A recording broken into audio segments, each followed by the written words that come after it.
Un vol Air France Paris-Tokyo doit décoller aujourd'hui à 13h40. 22 hôtesses et stewards sont convoqués pour le briefing. Ils auront en charge plus de 500 passagers, avec, comme à chaque fois, des consignes très spécifiques. Aujourd'hui, nous mettrons 11h13 de temps de vol. Pas de turbulence prévue, peut-être un peu en descente, comme a dit le commandant de bord. Je rappelle que Tokyo est la ligne phare de l'Asie. On bien s'adapter à nos clients japonais. Je vous rappelle que pour nommer un client japonais, on prend son nom de famille et on ajoute san derrière. Dans la personnalisation, pensez à la gestuelle. Nous sommes latins, ils sont japonais. On est vraiment différents. On ne touche pas au Japon, on ne touche pas les clients. On reste calme, il n'y a pas de, on ne hausse pas le ton. On reste surtout très humble, très discret.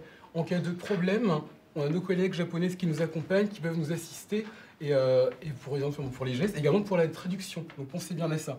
La compagnie aérienne française emploie environ 14 000 personnels navigants commerciaux. Des stewards et des hôtesses qui se croisent et se recroisent parfois au hasard des plannings. Ici, par exemple, moi j'ai déjà volé avec la demoiselle Keila. Et sinon, je crois que j'ai déjà volé avec notre hôtesse japonaise qui est ici, France, que je retrouve avec grand plaisir. Et puis je crois que pour les stewards, c'est tout. On se connaît un petit peu, quoi. Mais il peut s'avérer 6 mois, 1 an, 2 ans sans qu'on se croise. Quelquefois, si c'était une escale où on est resté ensemble parce qu'on est allé dîner le soir, par exemple, on va peut-être plus s'en souvenir parce qu'on aura fait autre chose que le vol. Donc il y aura d'autres images que celles de l'avion. Après, se souvenir des prénoms, ça c'est très compliqué. En général, il y a des gens plus doués que d'autres. Les noms et les prénoms. Mais les noms et les prénoms, c'est difficile. Le visage, oui, mais qu'est-ce qu'on l'a fait, où, quand? Ça, c'est autre chose. Dans 2 heures, ils s'envoleront pour le Japon. Air France KLM, ce sont 100 000 salariés mobilisés 24 heures sur 24. Des navigants au service d'une clientèle internationale, souvent très exigeante. Dégustation, à tout à l'heure. Le luxe ici, c'est la place, il n'y a pas de cris d'enfants, les gens sont discrets, tout ça, ça fait partie d'un confort. Une vie où l'on ne compte pas ses heures, mais avec certains avantages. Là, je suis à Tokyo. La semaine dernière, j'étais à La Havane. Ensuite, je vais repartir à New York et je terminerai par Santiago du Chili. En coulisses, des techniciens au sol, du personnel de nettoyage, des responsables d'embarquement engagés chaque jour dans une course contre la montre. 45 minutes exactement pour embarquer tous ces clients. Et parmi les 78 millions de passagers transportés chaque année, certains ont besoin d'être rassurés grâce à des simulateurs de vol. Je fais exprès de faire droite-gauche pour que tu sentes, ok? Et je freine. Mais surtout, vous allez découvrir, comme si vous y étiez, la vie à bord du plus gros avion de ligne du monde, Take-off. l'A380.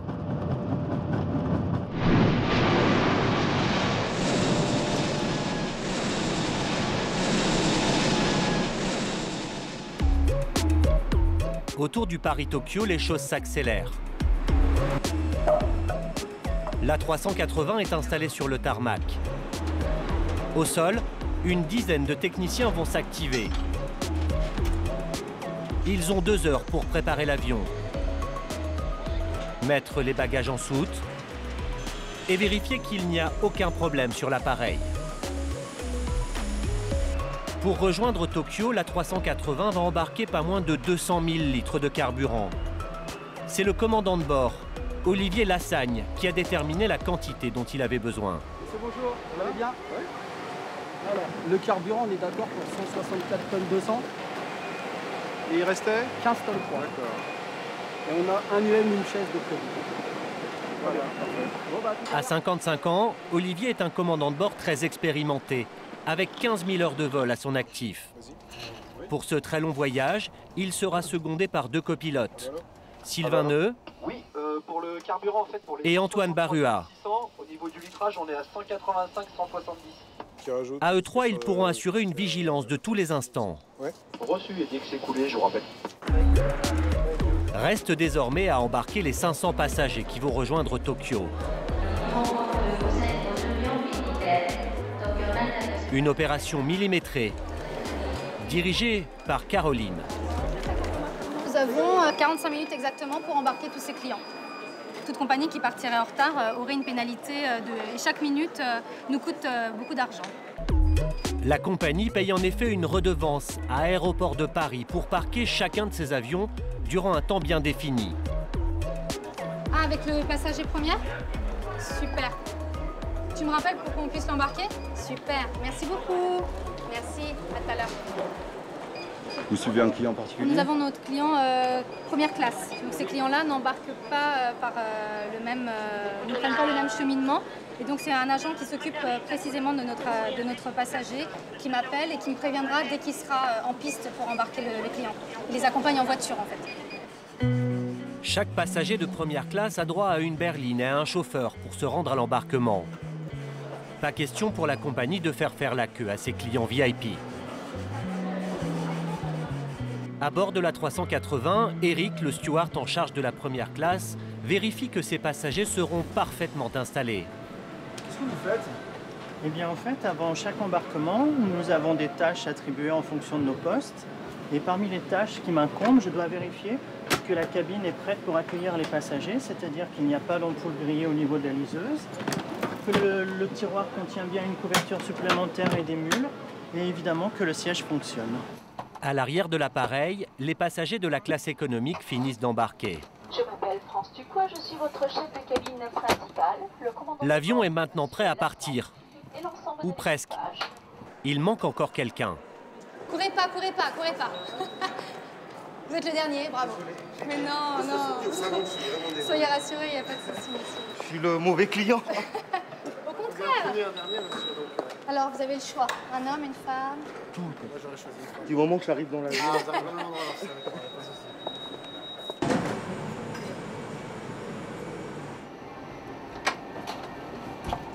Oui, le poste pour le sol, j'écoute. Ok, les opérations de départ sont-elles terminées? Affirmatif, toute opération de départ effectuée, prêt à lever l'avion. Dans le parc appliqué, on lève l'avion. Le décollage est avec l'atterrissage le moment le plus critique dans un vol. Les conditions par rapport à ce qu'on a dit tout à l'heure. Dans le cockpit, Olivier rappelle à ses copilotes les consignes en cas de problème. Je rappelle qu'en cas d'anomalie pendant le décollage, avant V1, j'annonce stop ou go.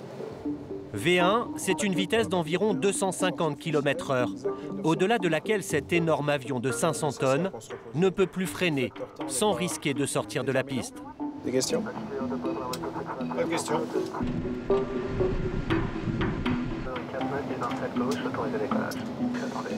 Take off. Manflex 46 SRS Autothrust Blue. Regardez bien maintenant les mains du commandant. La droite ne bouge pas de sa cuisse. C'est avec sa seule main gauche qu'il actionne un joystick qui, d'un simple geste, fait se lever le plus gros porteur du monde. Je pensais que ça bougerait un peu plus. Une demi-heure plus tard, l'A380 a atteint son altitude de croisière. Elle est de 35 000 pieds. C'est ainsi que l'on mesure dans l'aéronautique. 35 000 pieds, ça veut dire 10 700 mètres. Voilà. C'est notre première altitude parce que, au fur et à mesure du vol, l'avion va consommer du carburant, il va donc s'alléger et on trouvera une altitude un peu plus élevée qui sera plus optimale pour la consommation de carburant. Pour info, la température extérieure est de moins 60 à l'extérieur, heureusement que c'est chauffé.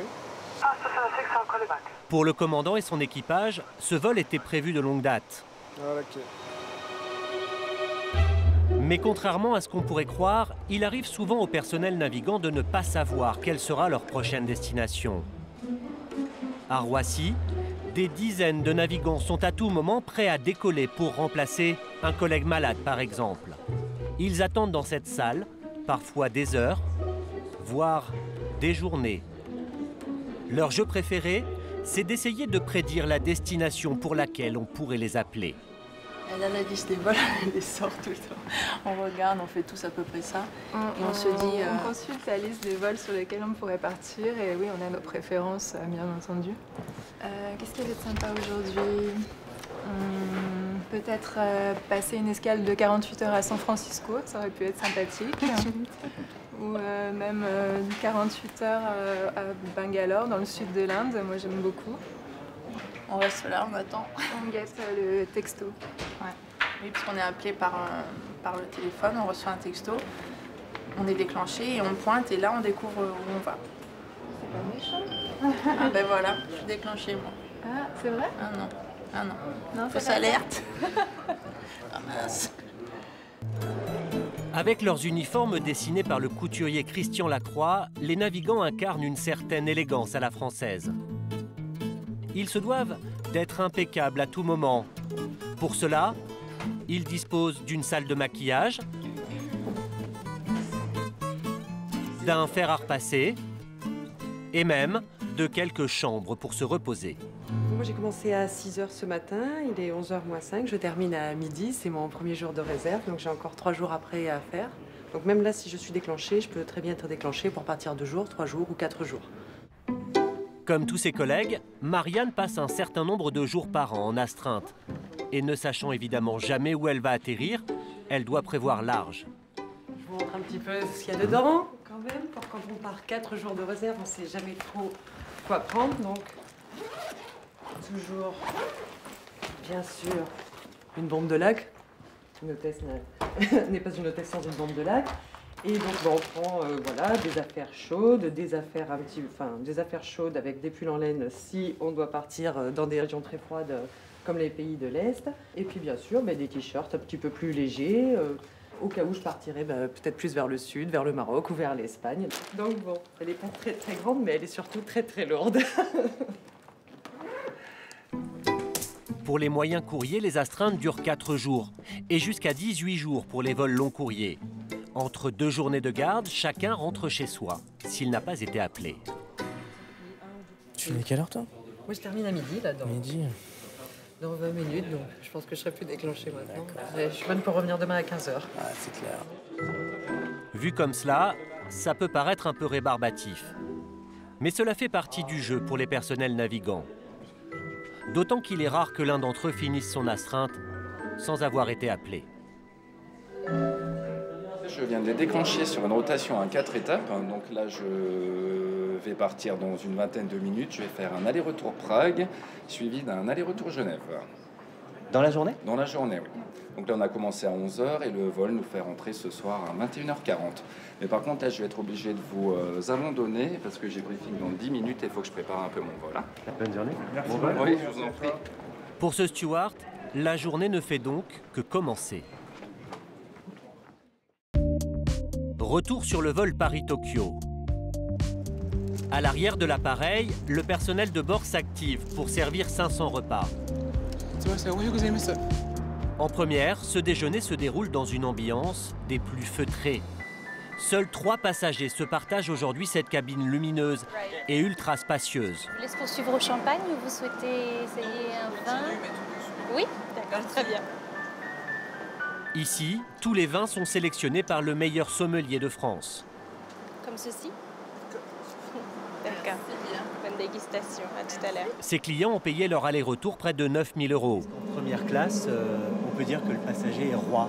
Absolument, le passager est roi. Ce n'est plus un passager, c'est un grand client. Voilà.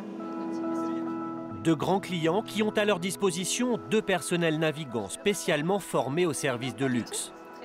Marie, chargée de la cabine, et Eric, qui va devoir se faire une place dans cette cuisine minuscule. C'est pas très grand, mais il y a beaucoup d'espace de rangement. Quand j'avais mon studio parisien, finalement, c'était même plus petit. Ce chef d'entreprise est un habitué des vols long courriers depuis une 50aine d'années. Il apprécie particulièrement le confort de cet A380. Je reviens tout de suite, monsieur. J'ai pris les premiers DC-4 pour aller en Indochine, par exemple, et ça a vraiment changé en 50 ans, quoi. Ça a vraiment changé. Les constellations, on mettait 4 jours pour aller à Saigon.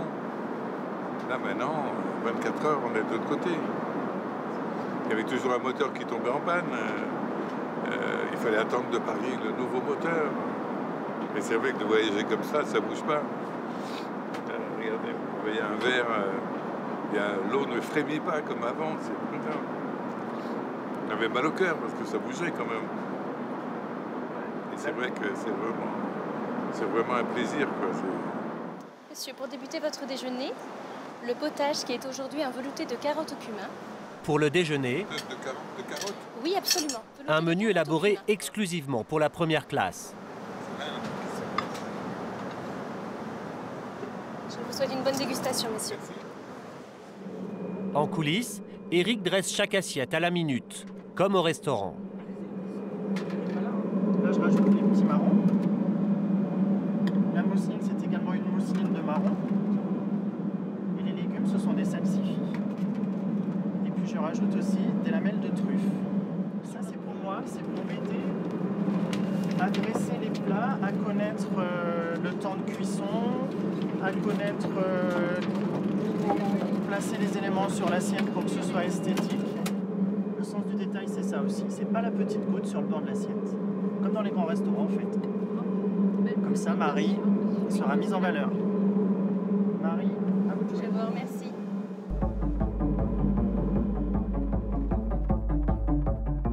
Des plats gastronomiques préparés quelques heures plus tôt dans cette filiale d'Air France. Elle produit la totalité des plateaux repas embarqués sur les vols de la compagnie. Ici, ce sont ceux de la classe économique, la moins chère. Il en sort plus de 12 000 par jour. Un processus largement industrialisé où toutes les assiettes sont calibrées au gramme près pour contrôler les coûts au maximum. Les passagers de première classe, en revanche, ont droit à de vrais chefs, comme Michel Nug, et à des cuisines dignes des palaces. Monsieur, bonjour. Donc là, vous allez avoir la cuisson de grosses crevettes, de gros gambas qui vont être cuisinées et à côté accompagnées de lanières de légumes au citron. Et là, ils vont les cuisiner maintenant. Ouais. En vol, le passager de première classe pourra décider de manger à n'importe quel moment. Et il aura systématiquement le choix entre plusieurs plats, le plus souvent préparés à base de produits frais. Aujourd'hui, ce que le passager attend dans un avion, parce que vous êtes comme dans un endroit, dans un avion qui est pressurisé, vous avez toujours envie de boire, de manger. Donc là, vous avez des légumes, c'est la fraîcheur, voilà. Sans oublier les produits nobles, comme ce foie gras au citron, qui a été cuisiné ici même. Comment vous faites pour couper des tranches aussi régulières, madame? L'habitude. L'habitude, c'est tout. Il faut que ce soit hyper calibré, hein, c'est ça? 50 grammes. Et là, chaque tranche que vous coupez fait 50 grammes. À peu près, on a plus ou moins. Ils coupent ça tous les jours, après ils en contrôlent une sur 30 et voilà, vous voyez, c'est hyper calibré. Et... C'est quoi la typologie de passager qui va déguster ces plats? Alors c'est hommes d'affaires, des gens du show business, des ministres, hommes d'État. Une clientèle habituée aux grandes tables. Alors quand il travaille sur de nouveaux menus, Michel Nug fait régulièrement appel à de célèbres chefs étoilés. Là, on va travailler par rapport à un plat qu'on est allé voir le chef Joël Robuchon.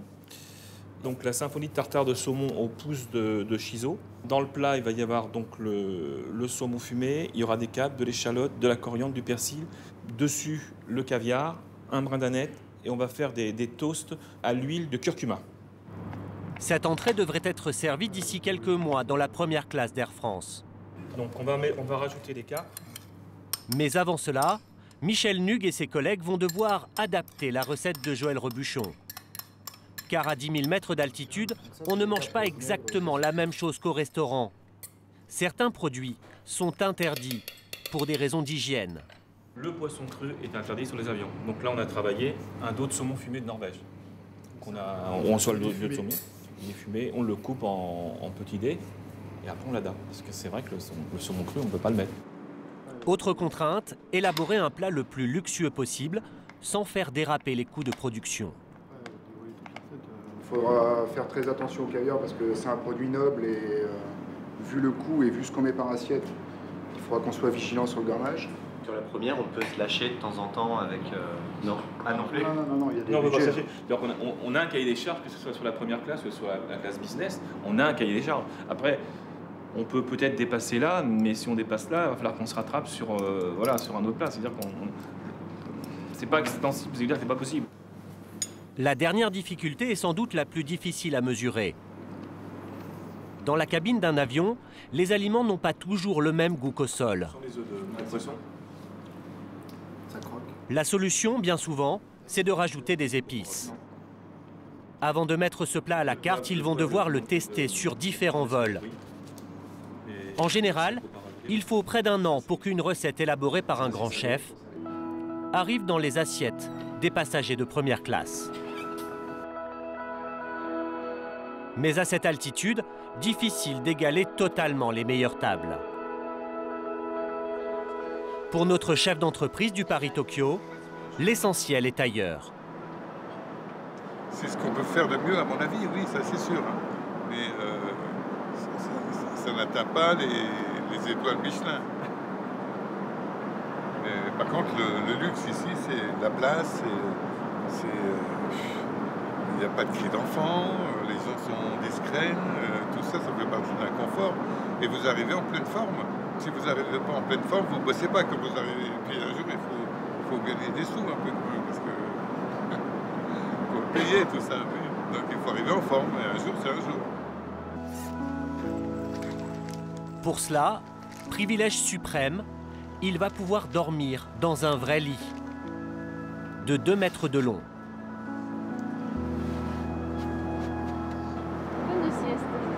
C'est la sieste en fait, c'est la sieste.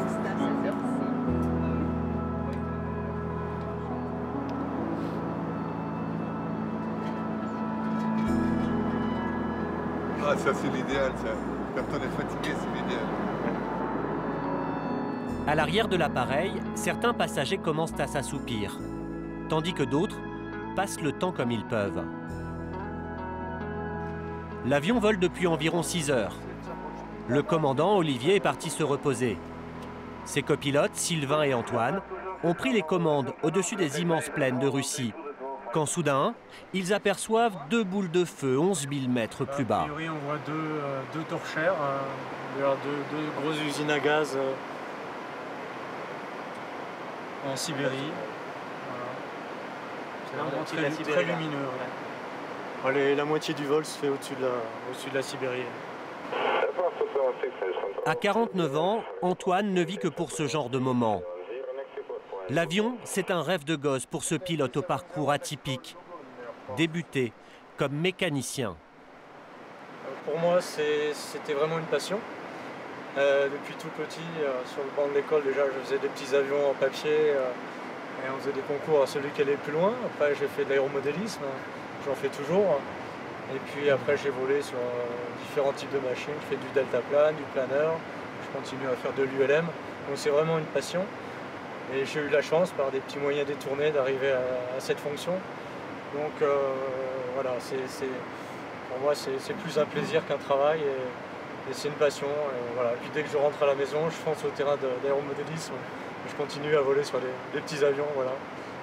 C'est pas trop long, ça fait quand même beaucoup de temps où il ne se passe pas forcément grand-chose. C'est sûr que, vu du côté passager, ça peut paraître très long. Mais même si on a l'air inactif, on est toujours en alerte. Donc on a des messages radio à passer régulièrement, on suit l'évolution de la consommation de carburant. On a une surveillance de l'avion en général à faire, ce qui fait que le temps finalement passe beaucoup plus vite qu'on pourrait le croire. À ce moment-là, Tokyo est encore à des milliers de kilomètres.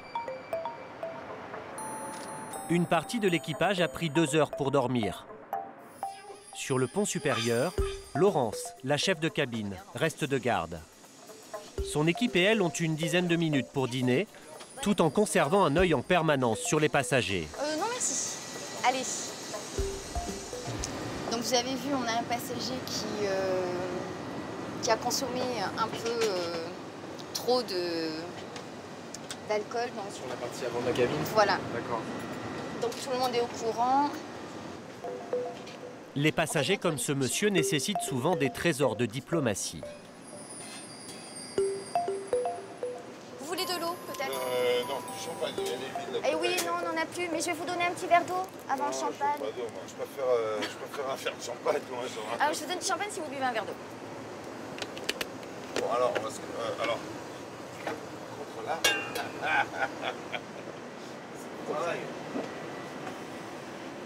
Non, non, on ne se sert pas tout seul dans un avion.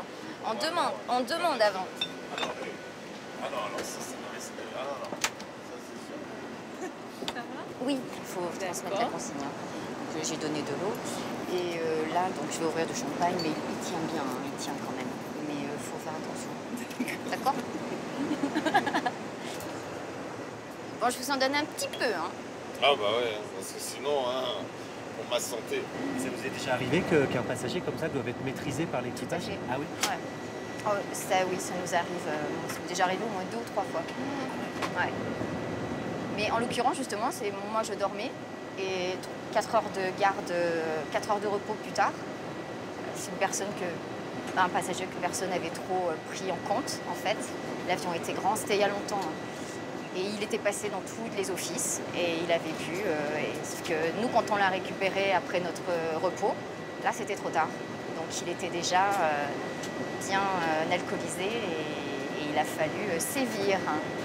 Ah, c'est la compote de fruits, ça c'est quoi de fruits? Il y a un autre passager qui demande beaucoup d'attention. C'est celui qui voyage malgré sa phobie de l'avion.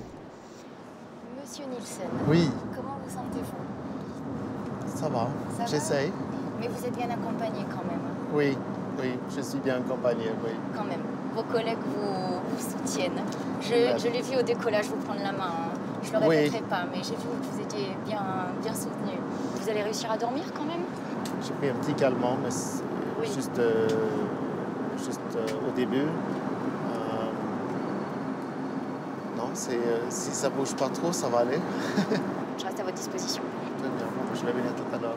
Ce monsieur n'est pas un cas isolé. Merci à vous. Merci. Un passager sur 3 serait au minimum mal à l'aise en avion. Pour ces voyageurs angoissés, il existe une solution. Et bonne journée, allez, bonne chance.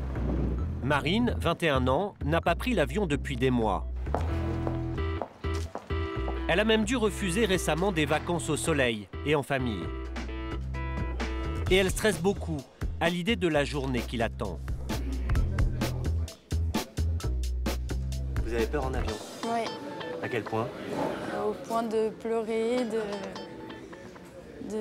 si je pouvais crier, partir en courant, je le ferais. C'est à ce point-là. Ça devient insupportable, j'arrive même pas à me contrôler. Ouais. Marine? Oui. Bonjour. Bonjour. Philippe Guery du centre anti-stress. Vous venez apprivoiser l'avion? Bonjour. On est ravis de vous accueillir. Bonjour Vincent, Philippe Guery, on s'est parlé. Oui. Pour tenter de guérir leur phobie de l'avion, Marine et Vincent sont venus suivre un stage anti-stress avec Philippe, qui est à la fois steward et psychologue. On vous a réservé le premier rang. Il ne sera pas le seul intervenant de la journée. Voilà Didier, votre pilote. Bonjour, messieurs, dames. Je voudrais qu'on mette en commun les raisons qui font qu'on se retrouve. Donc, qu'est-ce qui vous stresse? Qu'est-ce qui vous inquiète? Les turbulences. Les turbulences. Autre chose? Moi, n'importe quel bruit, n'importe quel son qui peut sortir. Les bruits. Ça veut dire que spontanément, vous êtes en alerte, aux aguets? Oui. D'accord. Même le moteur, si je vais entendre... je vais essayer d'écouter s'il fonctionne pas. Enfin, voilà. Est-ce que vous êtes mécanicienne, bien sûr? Non. Non, eh oui. Pour les compagnies aériennes comme Air France, il y a un enjeu commercial derrière ces stages. Alors, vous n'êtes pas tout seul. Selon une étude, le manque à gagner lié aux passagers qui renoncent à prendre l'avion serait de l'ordre d'1,5 milliard d'euros par an. Ce qui est important avec la respiration, c'est qu'elle nous indique notre niveau de stress. Je sens que je suis oppressé. Pour les aider à vaincre leur stress, Quitte à forcer. Philippe va apprendre à Marine et à Vincent à se relaxer. Allez-y, j'inspire. Je me remplis. Des exercices qui font partie de la formation des pilotes et des personnels navigants. Ça va? Ouais. C'est ensuite au tour de Didier. commandant de bord Alors sur là, Airbus pour pas A320 de prendre la parole. On n'est jamais seul. Il va leur expliquer comment se passe un vol. On va remettre un petit coup de moteur et augmenter l'assiette. Là, un vol normal. En général, on décolle. Alors, supposez qu'on décolle en sens inverse, on fait un virage. 5000 pieds, on s'arrête là. Avec un schéma tout bête, il leur décrit les différentes phases. Montée, palier, descente. Et ensuite descendez, palier, ensuite virage. Et les sensations souvent trompeuses qui vont avec pour un passager. Et là, on arrive, on se pose. Du point de vue des sensations, une fois que vous avez décollé 1500 pieds, on réduit 3000 pieds, on rentre les volets, l'avion fait ça. Ensuite, palier, là, à cet endroit-là, bon, sensation. Plus de moteur. Arrivé à là, moteur plein pot pour monter. Ça repart. Vous dites là, bon, il se passe un truc, là. Resensation, resensation, resensation. Là, on coupe les moteurs, on est tous morts. Là, on fait un palier, on ne sait pas pourquoi. Là, on plonge. Qu'est-ce qu'ils foutent, les deux gros lourds devant? On va tous tomber. Heureusement, vous avez vu la tête du capitaine avant, vous avez dit, il a une bonne tête, celui-là, donc ça va aller. Un vol qui n'a pas ces sensations-là n'existe pas. C'est un vol sur papier. Démonstration immédiate.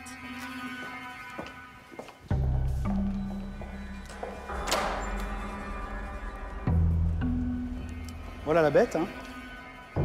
La bête, c'est un simulateur de vol à 20 millions d'euros où s'entraînent les pilotes. Voilà, alors prenez vos repères dans le simulateur. Vous respirez bien, vous voyez que c'est quand même assez large. Voilà. Marine, tu respires bien le ventre. Oui. Voilà. À tour de rôle, Marine et Vincent vont prendre place sur le siège du copilote. Que vous ayez à peu près toutes les sensations. Alors par contre, c'est normal. Attends, tu es là pour ça, tu n'es pas là pour pas avoir peur. Tu comprends? C'est bon pour vous? C'est maintenant que vous allez avoir les sensations les plus fortes. Même en simulateur, le décollage est une épreuve pour les deux stagiaires. Air France, 1, 2, 3, 4, clear for take-off, runway 27 left. Ça part à 50%. Et là, plein de tours. Je vérifie les paramètres. SMS on auto choice 2. Là, tout va bien. Tu vois que je fais exprès d'augmenter l'amplitude des pieds pour que tu le sentes. Regarde devant. Voilà. On arrive à 100 nœuds. On a vérifié les anémomètres. V1. Rotate. Et là, je tire et on monte. Vario positif, je rentre le train.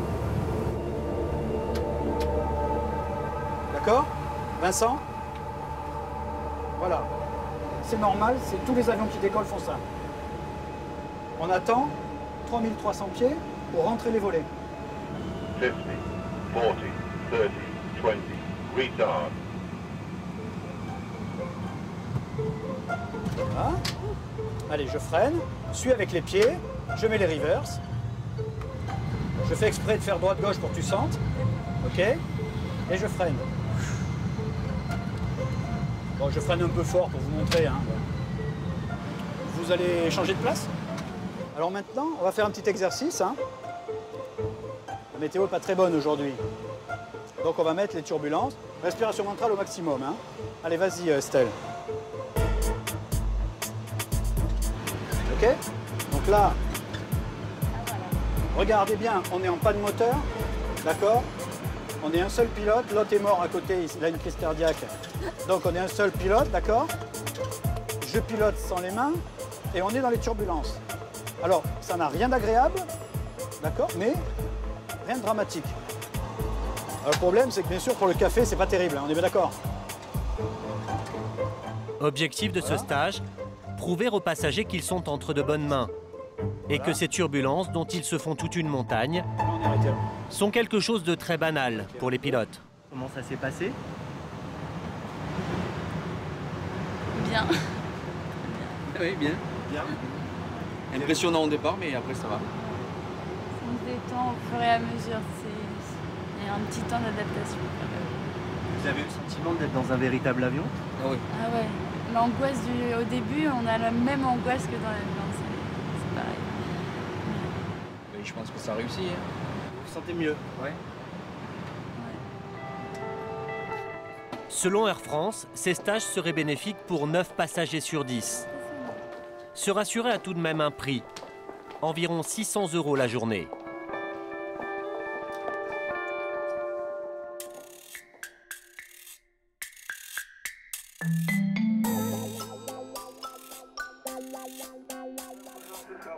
Pour le Paris-Tokyo, le voyage touche bientôt à sa fin. C'est Michel, est-ce que vous êtes prêt pour la deuxième prestation? Michel, un des chefs de cabine, sonne le réveil. D'accord, j'ai mis un peu de lumière, ça va commencer doucement. Et puis, vous m'appelez quand vous êtes prêt, puis le temps qu'Aurélie se prépare, et puis on y est parti. L'équipage a environ 1 heure pour servir 500 petits déjeuners avant la descente sur Tokyo. C'est un peu compliqué ce moment-là pour l'équipage, non? C'est toujours un petit peu le flou, parce qu'il y avait une partie qui se reposait, l'autre qui était de garde. Donc c'est un peu un moment où on se rejoint, on se parle par rapport à ce qui s'est passé pendant l'absence de la partie de l'équipage. Oui, c'est bon? C'est parti. Parmi tous ces navigants, Michel a un atout supplémentaire. Il peut communiquer avec tous les passagers.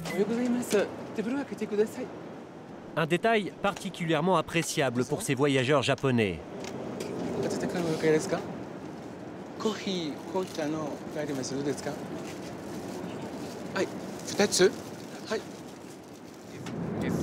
Il parle très bien japonais et il est très poli.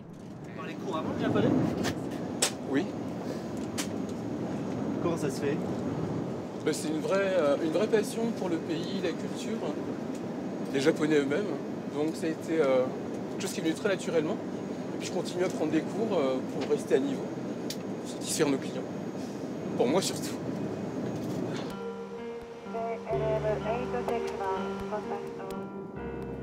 Mesdames, Messieurs, ici votre commandant de bord. Nous allons débuter notre descente d'ici un peu moins de 10 minutes. Laurence, la chef de cabine, constate que son passager éméché va beaucoup mieux.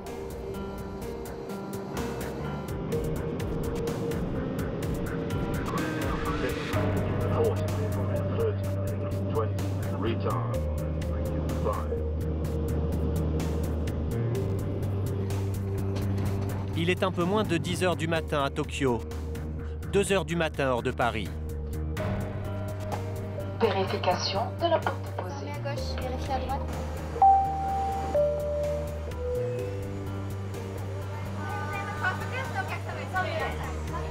À peine les passagers ont-ils quitté l'avion que l'équipage doit déjà penser au vol retour.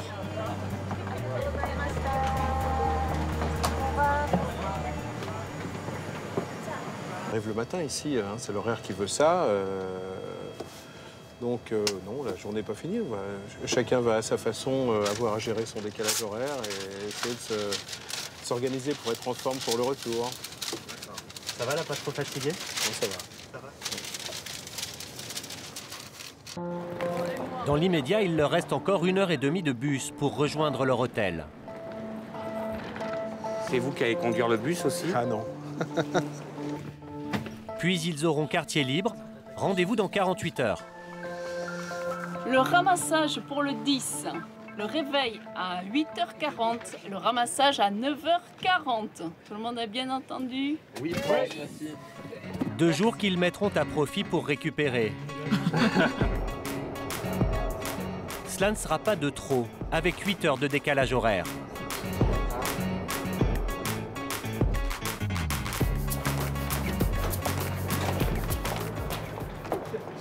On n'a pas la même tête qu'au départ quand même. Hein. Non, toi c'est vrai. On n'a pas la même tête qu'au départ quand même. Ces navigants passent une bonne partie de l'année dans les hôtels. Une dizaine de jours par mois environ.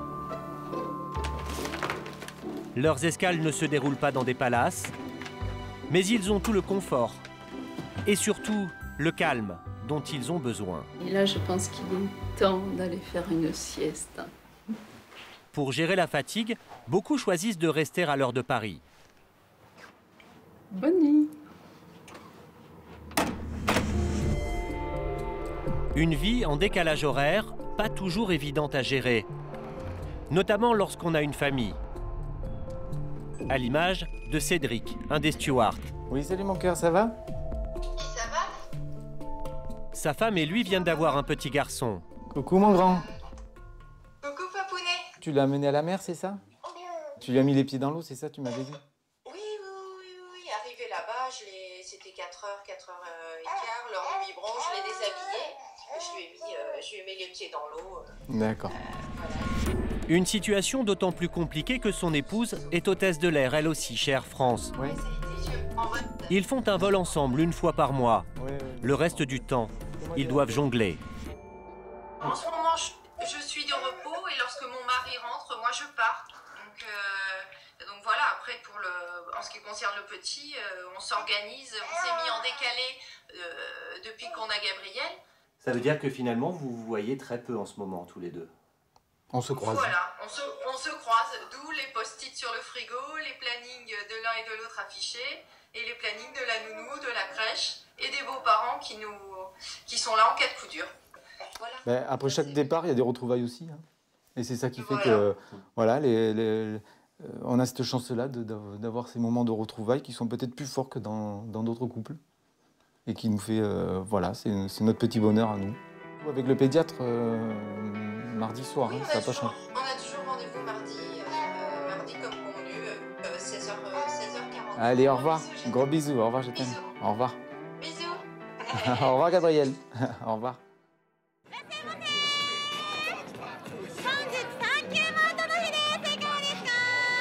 Le lendemain matin, une partie de l'équipage profite de l'escale pour faire une petite balade dans les rues de Tokyo.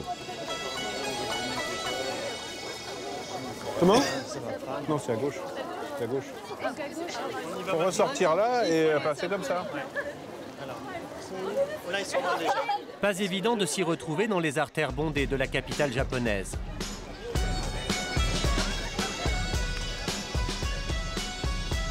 D'autant qu'ici, il est impossible de repérer le moindre nom de rue. Marie, je compte jusqu'à 3. 1, 2, 3. Sur le dessus. Ce matin, ils sont encore un peu étourdis par le décalage horaire. Bravo. Merci, chère madame. C'est chaud, c'est encore chaud. C'est bon. On a l'impression qu'il y a du thé vert à l'intérieur. Il n'y a pas de thé vert? Je dis n'importe quoi.